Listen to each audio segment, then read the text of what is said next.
नमस्कार, दोपहर का नंबर 1 डिबेट शो आप देख रहे हैं। मैं हूं आपके साथ अनुराग सिंह। उत्तर प्रदेश में वक्फ बिल को लेकर बनी जेपीसी में वक्फ का कच्चा चिट्ठा खुल गया और जब कच्चा चिट्ठा खुला तो ओवैसी और अखिलेश आग बबूला हो गए।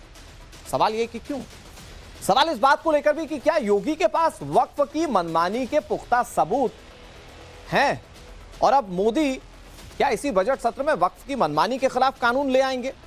दरअसल वक्फ बिल को लेकर लखनऊ में बैठक हुई। इस बैठक में सभी दलों के नेताओं के साथ शिया और सुन्नी वक्फ बोर्ड के मेंबर शामिल हुए। इस बैठक में उत्तर प्रदेश सरकार ने दावा किया कि उत्तर प्रदेश में वक्फ की जो संपत्ति है उसमें 78%, एक बार फिर से सुनिए, 78% जो वक्फ की उत्तर प्रदेश में संपत्ति है वो सरकारी संपत्ति है, यानी कि वक्फ का जो कब्जा हुआ इन 78% जमीनों पर वो अवैध है। उत्तर प्रदेश सरकार के इस दावे पर असदुद्दीन ओवैसी से लेकर अखिलेश आग बबूला हो गए। ओवैसी ने योगी सरकार पर नफरत फैलाने का आरोप लगाया तो अखिलेश ने बीजेपी को भूमाफिया बता दिया। लेकिन सवाल है कि अगर वक्फ की मनमानी सामने आ रही है तो इससे सियासतदानों को परेशानी क्या है? सवाल इस बात को लेकर कि वक्फ की मनमानी बंद होगी तभी क्या बिल का विरोध किया जा रहा है? क्या वोट बैंक की राजनीति वक्फ बिल का विरोध करने पर सियासी पार्टियों को मजबूर कर देती है? पूरे मामले को समझाते हैं इस रिपोर्ट में।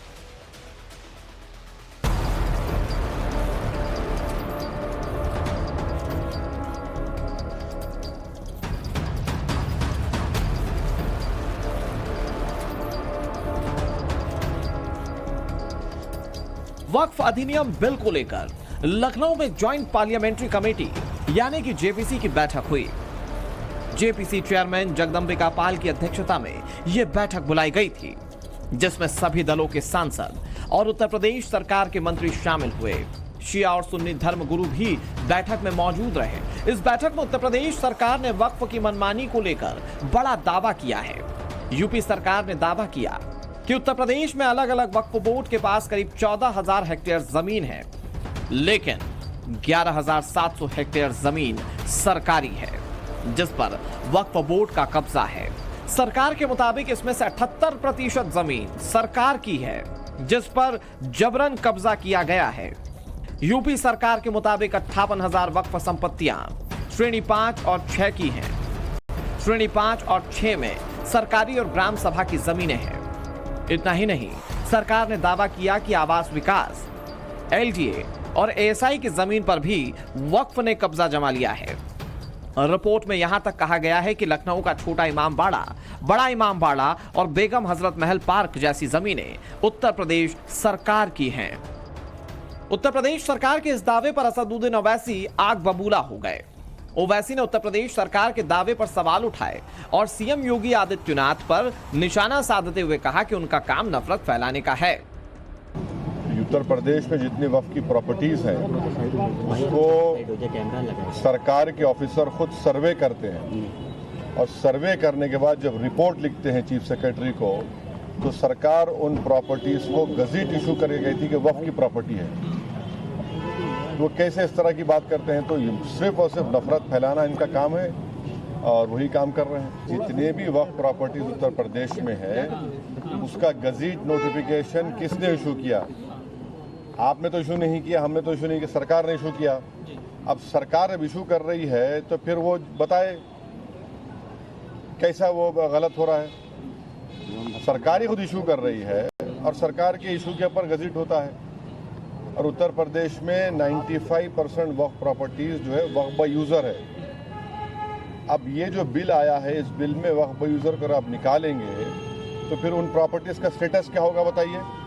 भारतीय जनता पार्टी जहां उन्हें जमीन मिल जाए, और भारतीय जनता पार्टी को हम लोगों ने उत्तर प्रदेश में बहुत करीब से देखा है और लगातार उनके काम करने का तरीका देख रहे हैं। जिस तरीके से भारतीय जनता पार्टी सबसे बड़ी भूमाफिया बनकर के आई है, किसी जिले की आप रजिस्ट्रियां चेक कर लो, सबसे ज्यादा आप भारतीय जनता पार्टी के लोगों को पाओगे ये वक्फ की जमीन को केवल कब्जा करना चाहते हैं। ये विवाद खत्म नहीं करना चाहते हैं, कोई झगड़ा नहीं खत्म करना चाहते हैं। विवाद कैसे और बढ़े, कैसे लोगों को दबाया जाए, कैसे समाज में नफरत फैले, किस तरीके से नफरत का सहारा लेके राजनीति कर सकें, उस रास्ते पे भारतीय जनता पार्टी चलती है। उसी के लिए समय समय पर वो कानून लाती है। ओवैसी ने सवाल उठाए तो वहीं जेपीसी चेयरमैन जगदंबिका पाल का कहना है कि आज वक्फ की जमीन का आम लोगों को लाभ नहीं मिल पा रहा है। ओवैसी भ्रम फैलाने के लिए इस तरह की बयानबाजी कर रहे हैं। अभी वक्फ की प्रॉपर्टी का किस गरीब को फायदा मिल रहा है? अभी वक्फ की प्रॉपर्टी कितने यूनिवर्सिटी, कितने इंस्टीट्यूशंस, कितने मेडिकल कॉलेज या हॉस्पिटल बने हुए हैं। आज तो वक्फ की प्रॉपर्टी जिस तरीके से लोग उसको मुतवल्ली बेच रहे हैं या जिस तरीके से उस पर लोग कब्जा कर रहे हैं, किसी आम आदमी को, जबकि कोई वक्फ करता है तो वो इंसान की भलाई के लिए, उसमें ये भी नहीं कि किसी वो, लेकिन आज तो वक्फ से किसी को लाभ नहीं मिल रहा। विरोध करने वाले जो लोग, कुछ लोग हैं जो वक्फ बोर्ड की जमीनों पर अवैध कब्जा करके उसका दुरुपयोग कर रहे हैं, वो लोग विरोध कर रहे हैं। सरकार की मंशा है कि जो महिलाएं हैं, गरीब कमजोर मुस्लिम हैं, उनको भी इसका लाभ मिले। इस नाते सरकार की नीयत एकदम साफ है कि सबको उसका लाभ मिले उस जमीन का, और कोई सरकार की मंशा नहीं। ओवैसी योगी सरकार पर हमलावर हैं, लेकिन योगी पहले ही साफ कर चुके हैं कि वक्फ की कब्जाई हुई एक एक इंच जमीन वापस लेंगे। क्या यही वजह है कि ओवैसी योगी सरकार पर हमलावर हैं? ये तो प्रयागराज में तो सैकड़ों एकड़ भूमि पे तमाम भूमाफियाओं ने कब्जा किया हुआ, और देर सवेर तो खाली होना ही है।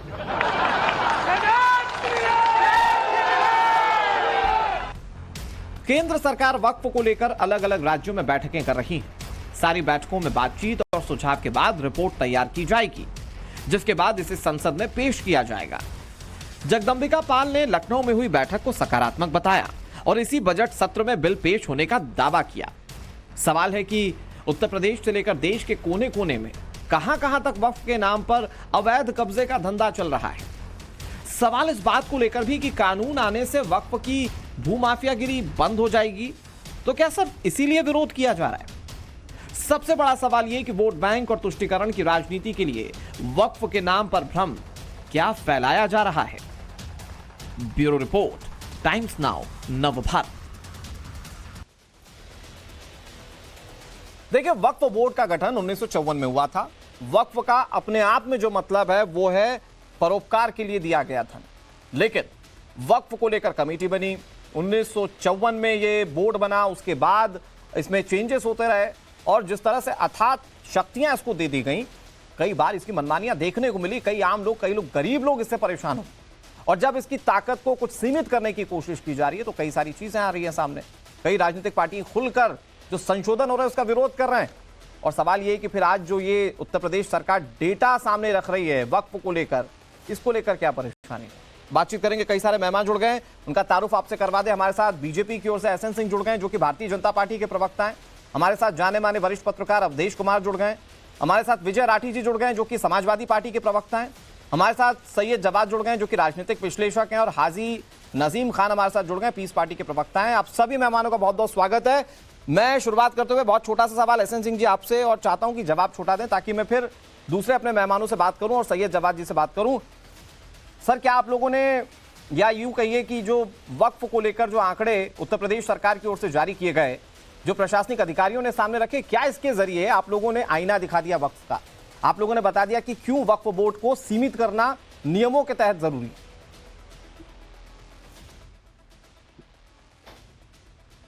नहीं, देखिए, खूंटा गाड़ के और कब्जा करने वाली सरकारें थी जो ऐसा कार्य करती थी। इस समय तो जनता की सरकार है, पारदर्शी सरकार है, ईमानदार सरकार है, जवाबदेह सरकार है, और जो सच्चाई है वो सच्चाई सामने आना चाहिए। अगर कानपुर में सर्वे हो रहा है, पता चल रहा है 543 संपत्तियां वो सरकारी संपत्ति हैं, तो निश्चित तौर पे सरकारी संपत्ति पे तो सभी लोग उपयोग करेंगे। उसमें एक आदमी खूंटा और लाठी गाड़ के क्यों उपयोग करेगा? इसी नाते दर्द हो रहा है। हम तो कह रहे हैं कि सच्चाई सामने आनी चाहिए, और इससे अगर किसी को तकलीफ है तो इस सरकार में रोने धोने से कुछ नहीं होगा। चाहे वो व्यक्तिगत कोई अगर भूमाफिया होगा, सार्वजनिक कोई भूमाफिया होगा, या कोई बोर्ड बनाकर अगर जमीन कब्जा करने का कार्य करेगा तो ये तो नहीं चलेगा ना। अगर आप कहते हैं कि नहीं ये अल्लाह की संपत्ति है, तो किसने अल्लाह को दिया उसका कागज होना चाहिए। हाँ। और अल्लाह के वास्ते दिया गया उसकी जानकारी होनी चाहिए। लेकिन किसी भी तरीके से आप गैर कानूनी कार्य करेंगे तो उसकी छूट तो नहीं मिलेगी। सरकार की ओर से जेपीसी की बैठक के दौरान ये फैक्ट, ये आंकड़ा रखा गया जिसमें कहा गया कि उत्तर प्रदेश में वक्फ की जमीनों में 78% जो जमीन है वो सरकारी है। ऑथेंटिक डेटा है?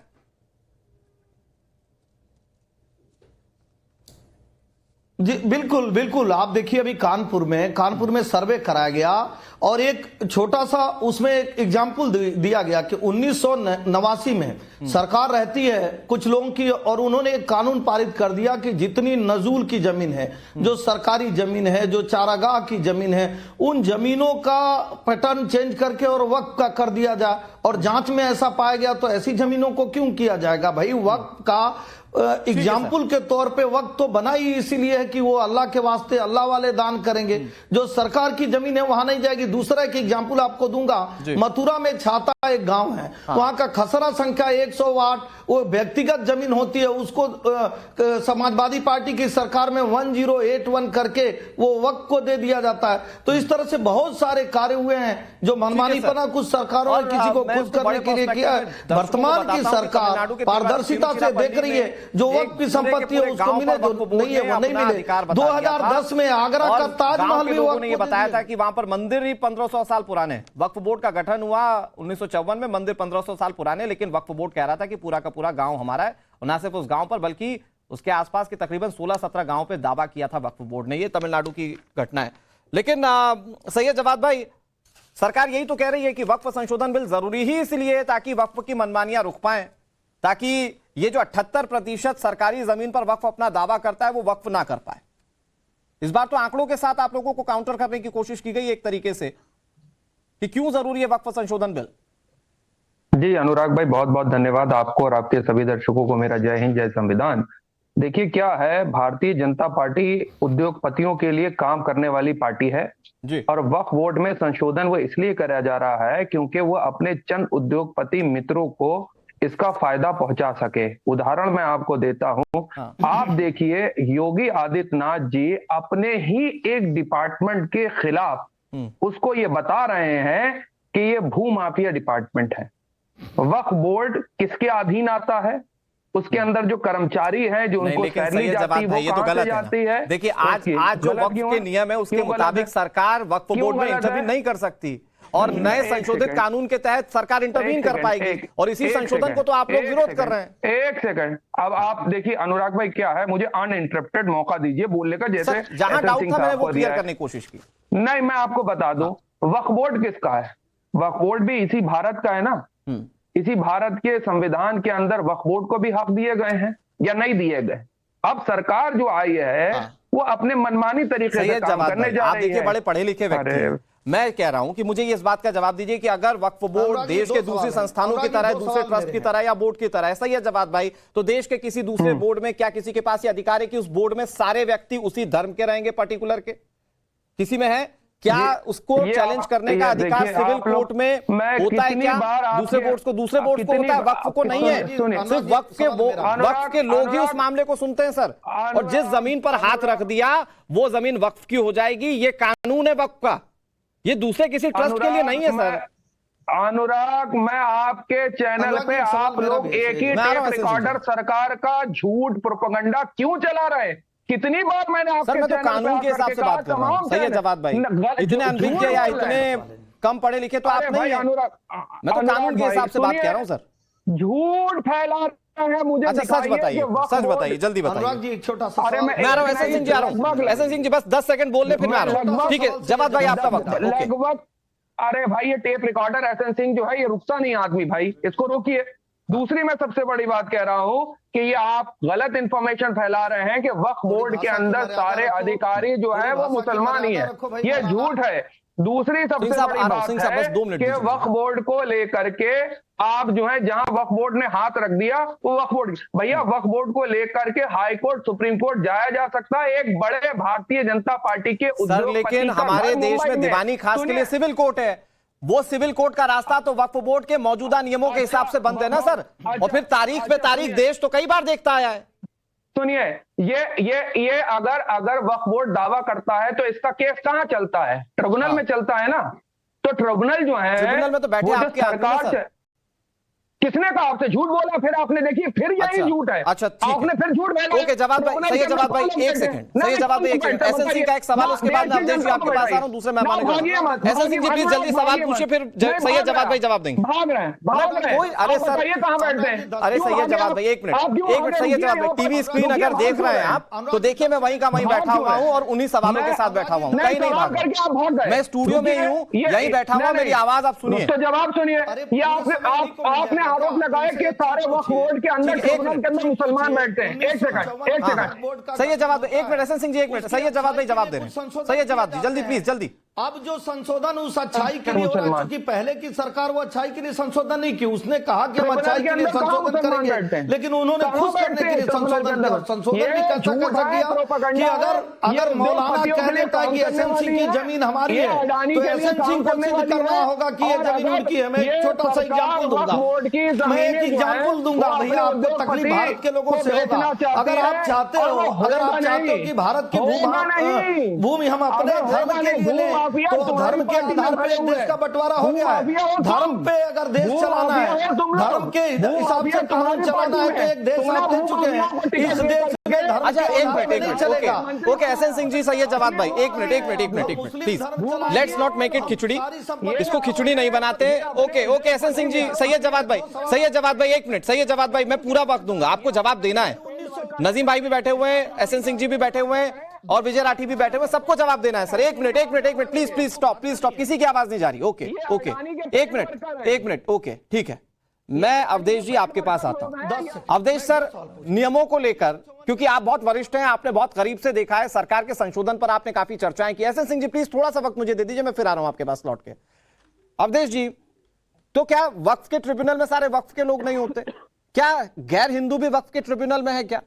क्या ये फैक्ट गलत है क्या कि वक्फ बोर्ड जिस जमीन पर हाथ रख दे वो जमीन वक्फ बोर्ड की हो जाती है, फिर उसको चैलेंज करने के लिए कई चरणों में जाना पड़ता है? ये फैक्ट्स गलत हैं क्या अवधेश सर? नहीं ऐसा है, यही तो संशोधन है। हाँ। कि जो केंद्रीय वक्फ परिषद है, राज्य वक्फ बोर्ड है, उसमें पहली बार मुस्लिम महिलाओं और गैर मुस्लिमों के प्रतिनिधित्व की बात है।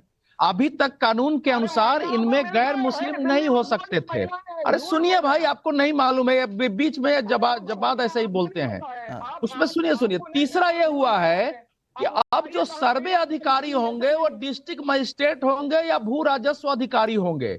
पहले ये नहीं था, यही तो संशोधन है। 3 प्रमुख संशोधन में एक ये संशोधन है।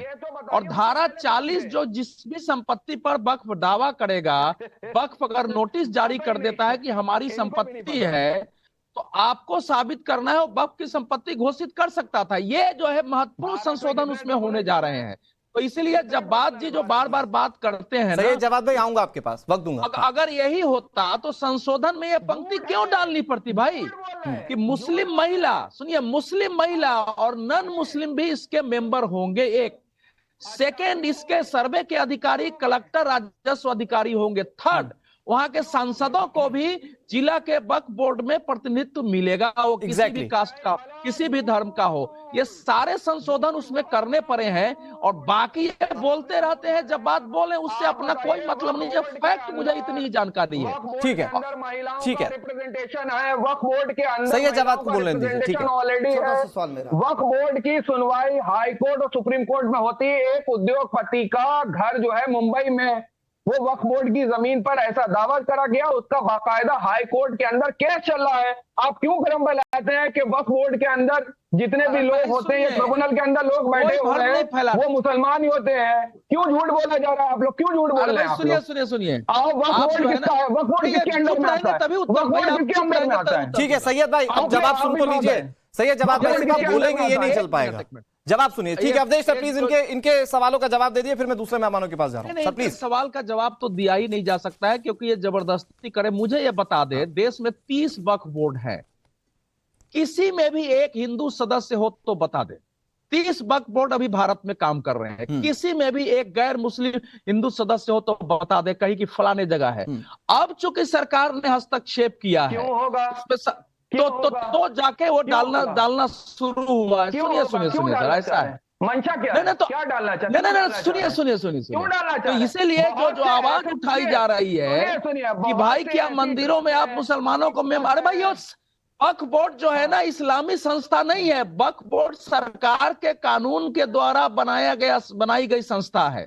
वक्फ बोर्ड सरकार के कानून के तहत चलती है। वो सरकारी संस्था है, वो किसी मजहब के ठीक है सर। नहीं, क्यों बनाया गया था? क्यों बनाया तो गया? यही तो प्रश्न उठ रहा है, उसकी जरूरत ठीक है एसएन सिंह जी, मैं आ रहा हूँ। एसएन सिंह जी, आपकी आवाज नहीं जा रही सर, एक मिनट। ओके जो तकनीकी बिंदु थे अवधेश सर ने उस पर बहुत क्लियरिफाई किया। रोने से भी नहीं मिलेगा, शोर मचाने से भी नहीं मिलेगा।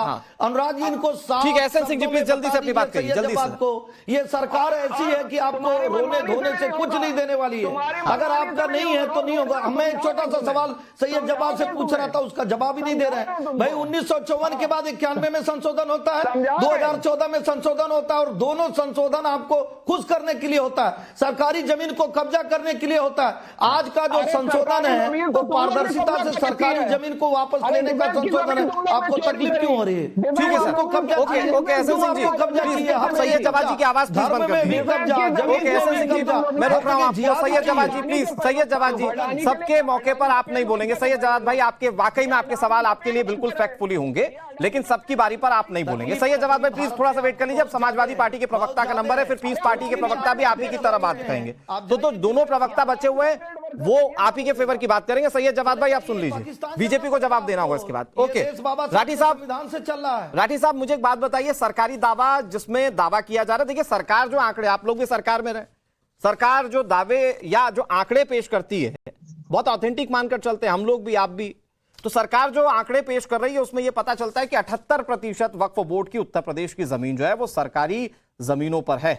मतलब एक तरीके से अतिक्रमण है वक्फ बोर्ड का। लेकिन बावजूद इसके अखिलेश यादव ये क्यों कह रहे हैं कि बीजेपी भूमाफिया है? भाई वक्फ बोर्ड के खिलाफ आप क्यों नहीं बोल रहे? देखिए ऐसा है, जब आवाज आ रही है आपको मेरी? जी सर आ रही है, बिल्कुल आ रही है सर। देखिए ऐसा है, जब आंकड़ों की अगर बात है तो जब उत्तर प्रदेश सरकार ने आंकड़े जारी किए हैं तो हम तो मजबूर है मानने के लिए। अगर हम कहें कि 78% सही नहीं है तो भी चीखना चिल्लाना होगा। लेकिन अगर हम इन्हीं आंकड़ों की बात नेशनल क्राइम रिकॉर्ड्स ब्यूरो की करते हैं, केंद्र सरकार की, कि जिसमें उत्तर प्रदेश अपराध में टॉप पर है, तो उसमें भारतीय जनता पार्टी का कोई नहीं मानता। तो फिर भी मैं एक बात मान करके चलता हूं, मैं 78% आपकी बात मान लेता हूं। जी सर, एक बार को मान लिया कि आपने कहा। अब मुझे आप एक चीज बताइए, अभी कुछ समय पहले आपके टीवी पर एक खबर चली थी, अभी जिस शहर का मैं रहने वाला हूं, यहाँ के मंत्री के खिलाफ कुछ फौज के अधिकारी, रिटायर्ड अधिकारी और कर्मचारी बैठे थे धरने पर उस कॉलेज के बाहर, जिसने ये कहा था कि इस मंत्री ने हमारे प्लॉट्स और जमीनें कब्जा ली, गेट बना लिया। वो खूब अखबार में चला, आपके टीवी पे भी चला, और योगी जी ने उनको बुलवाया भी, उन्होंने सफाई दी। डीएम ने क्या कहा, मामला क्या नहीं कहा, वो सब आपने देखा। उसके बाद फिर अभी तक वो लोग बीच बीच में धरना प्रदर्शन करते रहे। विजय जी सुन लीजिए, अच्छा मैं बात पे आ रहा हूँ, छोटी सी बात पूछ रहा हूं, मैं उसी पे आ रहा हूँ, मैं उसी पे आ रहा हूँ। अच्छा ठीक है, जल्दी से। उसके बाद दूसरे मंत्री, उसी शहर के दूसरे मंत्री हस्तनापुर क्षेत्र से, जो खादर है जहां से गंगा बहती है, उन पे आरोप लगे सारी जमीनें खा गए, बेच दी अपने लोगों को। जब उनकी कॉलोनी पे बुलडोजर चलने का नंबर आया, उन्होंने शोर मचाया कि सब दूसरे वर्ग से आप इस कब्जे को उजागर कीजिए। नहीं विजय जी, मुझे आपत्ति नहीं है, आप इस कब्जे को उजागर कीजिए, इस कब्जे को कब्जा कहिए, लेकिन वक्फ बोर्ड के कब्जे को भी तो कब्जा कहिए ना।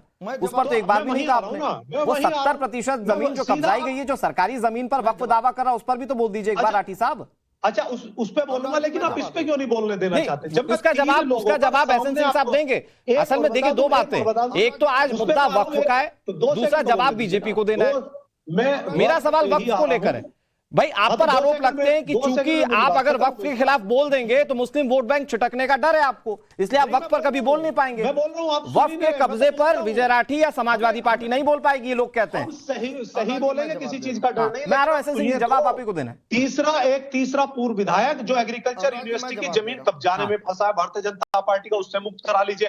अब मैं आता हूं आपके सवाल पर। ठीक है सर, ये तो मैंने एक ही शहर के 3 नाम बताए, आप जांच करा लीजिए। हजारों करोड़ की ये जवाब देंगे एसएन सिंह। ठीक है सर। उसके बाद सुनिए, उसके बाद वक्फ का जो उठाया है, अभी अवधेश प्रसाद जी, अवधेश जी जो है पत्रकार है, वो बोल रहे थे कि सरकार की संस्था है, सरकार से चल रही है। चलो आपने स्वीकार किया कि ये सरकार की तरीके से काम करती है, लेकिन इसकी जो मंशा है भारतीय जनता पार्टी की, वो शायद आपको दिख तो रही है, लेकिन आप बोलना नहीं चाह रहे। मंशा सिर्फ ये है कि जमीन अगर 78% है या नहीं है, इसको कब्जा मुक्त कराओ या छीनो, और अपने जो इनके गुर्गे पूरे प्रदेश में इस समय जमीन कब्जाने में लगे हैं उनको बांट दो। सर देखिए, और सिर्फ फायदा देखिए दो फायदे। हाँ। एक तो अपने लोगों को जमीन बांटना और दूसरा ये लोगों को राठी साहब मैं आ रहा हूं आपके पास, मुस्लिम मैं आपके पास आ रहा हूं। दूसरा ये मुझे थोड़ा सा रोकना पड़ रहा है, अभी तक हाजी नजीम ने कुछ नहीं कहा है और फिर उसके बाद योगी आदित्यनाथ क्या कह रहे हैं मैं वो सुनाना चाह रहा हूं दरअसल दर्शकों को। लेकिन बहुत जल्दी से हाजी नजीम साहब, ये सवाल बार बार उठता है कि जो वक्फ की संपत्ति 2009 तक सिर्फ 4 लाख एकड़ थी, वो अचानक से 8 लाख एकड़ पूरे देश में कैसे पहुंच गई? मुसलमानों के तो खिलाफ इस आंकड़े पर भी लोग जानते हैं कि ये क्या सब कुछ बहुत सही तरीके से अर्जित कर वक्फ बोर्ड ने बना ली क्या इतनी संपत्ति आज की डेट में? हाँ अनुराग भाई, मेरी आवाज आप तक पहुंच रही है? जी सर, बिल्कुल आ रही है। हाँ अनुराग भाई, आपको वक्फ बोर्ड की जमीन का तो पता, लेकिन आश्रम के पास कितनी जमीन है, मठ के पास कितनी जमीन है, शायद उसका आंकड़ा ना तो भाजपा के प्रवक्ता दे पाएंगे ना अवधेश सिंह जी दे पाएंगे। और दूसरी बात, इनको वक्फ बोर्ड की जो जमीन की बड़ी फिक्र है और बार बार ये कह रहे थे कि देखिए यहाँ पे कोई भी नॉन मुस्लिम लड़की नहीं आ सकते, तो या इस तरीके की बात करते हैं। भाई इधर सुनो, नॉन मुस्लिम भी बात करते हो आप, गैर मुस्लिम की बात करते हो, भाई इस तरीके की बातें मत करो। मैं तो कहता हूँ कि तिरुपति बालाजी के अंदर कितने मुस्लिमों को आपने नियुक्ति करी है अध्यक्ष पद के लिए। और देखिए अभी राम मंदिर बना है, राम मंदिर के अंदर कितने मुसलमानों को आपने वहां पे ट्रस्ट के अंदर जगह दी है। देखिए भाई, जब आप वक्फ बोर्ड के अंदर कहते हैं कि गैर मुस्लिम की एंट्री होनी चाहिए, तो हम कहते हैं कि धार्मिक स्थलों के अंदर हिंदू हो या मुस्लिम सबकी एंट्री होनी चाहिए, सबको अध्यक्ष बनाना चाहिए, प्रभारी बनाना चाहिए। और अनुराग भाई एक चीज और मैं कहना चाहता हूँ, एक चीज हो, जो अभी बात वक्फ बोर्ड की जमीन की बात हो रही है, तो मैं इन्हें बता दूं कि अयोध्या के अंदर 13,000 एकड़ जमीन जो आर्मी की जमीन थी, तो वो आर्मी की जमीन किन पूंजीपतियों को दे दी गई है बताने की जरूरत नहीं। एक रिपोर्ट है, उस रिपोर्ट के अंदर कि इस पे बहुत सारी मल्टीपल ऑफ डिबेट्स हैं। प्रॉब्लम ये है कि बोर्ड में किसी दूसरे को आप धार्मिक तौर पर अगर आप कहें कि सब जगह सब जा सकते हैं, तो बोर्ड में किसी को एंट्री क्यों नहीं करने दे रहे हैं? पहला तो ये मसला है कि भाई अगर कोई गैर हिंदू रहेगा, माफ कीजिएगा गैर मुस्लिम रहेगा, तो क्या वो जस्टिफिकेशन नहीं करेगा क्या? और दूसरी बात यह कि this is not the integral part of your religion. दूसरे कई ऐसे इस्लामिक देश हैं जहां पर वक्फ बोर्ड का कोई जिक्र ही नहीं।